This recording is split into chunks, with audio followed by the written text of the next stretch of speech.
नमस्कार। आज हम बात करने वाले हैं एक बहुत ही दुखद विमान दुर्घटना की जो हाल ही में भारत में हुई। जी। हमारे पास इससे जुड़ी कई रिपोर्ट्स और समाचार लेख हैं, तो कोशिश करेंगे कि इन स्रोतों के आधार पर समझें कि असल में क्या हुआ था और इसके क्या मायने हैं। जी। ये घटना 12 जून 2025 की है। एयर इंडिया की फ्लाइट थी AI-171। अच्छा। ये एक बोइंग 787-8 ड्रीम लाइनर था, VTANB। अहमदाबाद से लंदन गैटविक जा रहा था ये विमान। ओके। लेकिन हुआ ये कि टेक ऑफ के बस थोड़ी ही देर बाद करीब दोपहर के 1:38 पर ये दुर्घटनाग्रस्त हो गया। और ये हादसा हुआ कहाँ, मतलब अहमदाबाद में ही? हाँ, अहमदाबाद के ही एक इलाके में, मेघाणी नगर में। और ये सीधे BJ मेडिकल कॉलेज के हॉस्टल ब्लॉक से टकरा गया। ओ, हॉस्टल ब्लॉक से। मतलब रिहायशी इलाका हुआ फिर तो। हाँ बिल्कुल। और टक्कर के बाद जबरदस्त विस्फोट हुआ, आग लगी, बहुत ही भयानक मंजर था। समझ सकती हूँ। इसमें कितने लोग थे विमान में? विमान में कुल 242 लोग थे। इसमें 230 तो यात्री थे और 12 क्रू मेंबर्स। और जानी कितनी गई?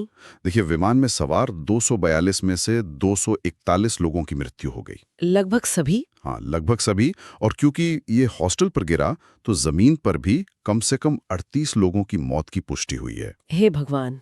तो कुल मिलाकर करीब 279 लोगों की जान गई है इस हादसे में। ये तो बहुत ही भयावह आंकड़ा है, दिल दहला देने वाली बात है ये तो। बिल्कुल। लेकिन एक एक चीज जो सुनने में आई है वो थोड़ी चौंकाने वाली भी है, और शायद एक चमत्कार जैसी, कोई जीवित भी बचा है। हाँ, ये सचमुच असाधारण बात है। एक 40 साल के ब्रिटिश नागरिक हैं, विश्वेश कुमार रमेश। अच्छा। वो इस हादसे में अकेले जीवित बचे हैं। बताया जा रहा है कि वो इमरजेंसी एग्जिट रो में थे, सीट 11A पर। Okay, emergency exit. हाँ, और वो किसी तरह दरवाजे से बाहर निकलने में कामयाब रहे। उन्हें बस मामूली चोटें आई हैं। मतलब इतनी भीषण दुर्घटना में किसी का बचना, वो भी इतनी कम चोटों के साथ, ये बहुत ही दुर्लभ है। अविश्वसनीय है ये तो। अच्छा, और जो राहत और बचाव कार्य चला उसकी क्या स्थिति है, शवों की पहचान वगैरह? हाँ, बचाव दलों ने अब तक लगभग 270 शव बरामद किए हैं, लेकिन पहचान की प्रक्रिया थोड़ी मुश्किल है। काफी शव बुरी हालत में हैं, तो DNA टेस्टिंग चल रही है। समझ सकती हूँ। अभी तक करीब 125 लोगों की पहचान हो पाई है और उनमें से 83 शव परिवारों को सौंप दिए गए हैं। काम अभी जारी है। और ये भी सुना कि पास के मेडिकल छात्र फौरन मदद के लिए पहुंच गए थे। जी हाँ, ये बहुत सराहनीय बात है। BJ मेडिकल कॉलेज के हॉस्टल और पास के कैंपस के छात्रों ने तुरंत घायलों की मदद करनी शुरू कर दी थी। चलिए, ये अच्छा है। अब आते हैं जांच पर। क्या चल रहा है जांच में?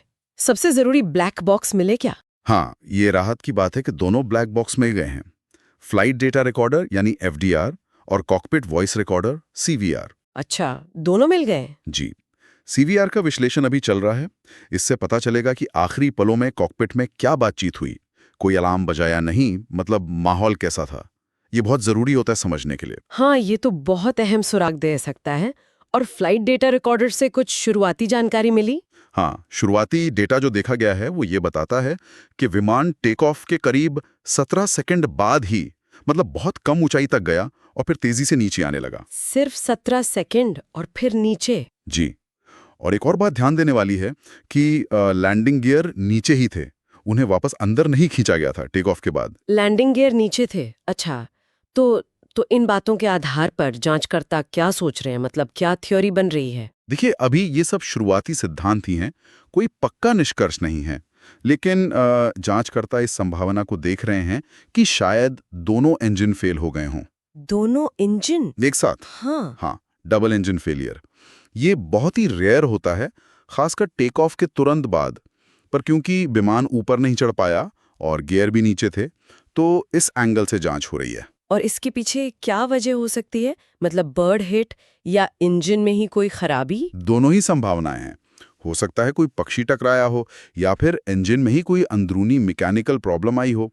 इस पर बहुत गंभीरता से जांच चल रही है। ये जो बोइंग 787 में GNX इंजन लगे होते हैं, क्या उनसे जुड़ा कोई मामला हो सकता है? ये एक बहुत बहुत महत्वपूर्ण सवाल है और जांच इसी दिशा में भी जा रही है। इसी वजह से सिविल एविएशन मिनिस्ट्री ने फौरन एक आदेश जारी किया है। क्या आदेश? उन्होंने कहा है कि भारत में जितनी भी एयरलाइंस GNX इंजन वाले बोइंग 787-8 और 787-9 ऑपरेट कर रही हैं, ऐसे कुल 34 विमान हैं, उन सबका अनिवार्य सुरक्षा निरीक्षण किया जाए। अच्छा, सभी 34 विमानों का? जी हाँ, और उनकी मेंटेनेंस जांच भी बढ़ा दी गई है। ये एहतियाती कदम है ताकि अगर इंजन से जुड़ी कोई कॉमन समस्या हो तो वो सामने आ सके। ये तो जरूरी कदम है। तो मतलब जांच भी चल रही है और साथ साथ सुरक्षा उपाय भी लागू किए जा रहे हैं। रिपोर्ट कब तक आने की उम्मीद है इसकी? अनुमान यही है कि अगले 3 महीनों में एक औपचारिक विस्तृत जांच रिपोर्ट आ जानी चाहिए। ठीक है। और तब तक एहतियात के तौर पर भारत में कई बोइंग 787 विमानों को अभी ग्राउंडेड रखा गया है। मतलब वो उड़ान नहीं भर रहे हैं जब तक उनकी पूरी जांच ना हो जाए। ये तो पिछले एक दशक में देखें तो भारत की शायद सबसे घातक विमान दुर्घटना है ये। हाँ बिल्कुल। एयर इंडिया और बोइंग दोनों के लिए ही इसके बहुत गंभीर परिणाम होंगे। अब बीमा दावों की बात तो है ही, करीब $475 मिलियन का अनुमान है शायद। जी, अनुमान तो यही है, लेकिन बीमा से ज्यादा उनकी प्रतिष्ठा पर, उनकी साख पर बहुत गहरा असर पड़ेगा। सही कहा। और इसका असर सिर्फ भारत तक ही नहीं रहेगा, है ना? नहीं, बिल्कुल नहीं। पूरी दुनिया की एयरलाइंस, एविएशन रेगुलेटर सब इस मामले पर बहुत बारीकी से नजर रखे हुए हैं। बोइंग 787 एक बहुत पॉपुलर विमान है। हाँ, सही बात है। तो अगर हम संक्षेप में देखें, अहमदाबाद में एक भयानक हादसा हुआ, एयर इंडिया का विमान क्रैश हुआ जिसमें भारी जनहानि हुई, एक व्यक्ति चमत्कारिक रूप से बच गए। जी जांच अभी शुरुआती दौर में है और उसका फोकस संभावित इंजन फेलियर पर लग रहा है, जिसके चलते बड़े पैमाने पर सुरक्षा जांच भी शुरू हो गई है। बिल्कुल सही।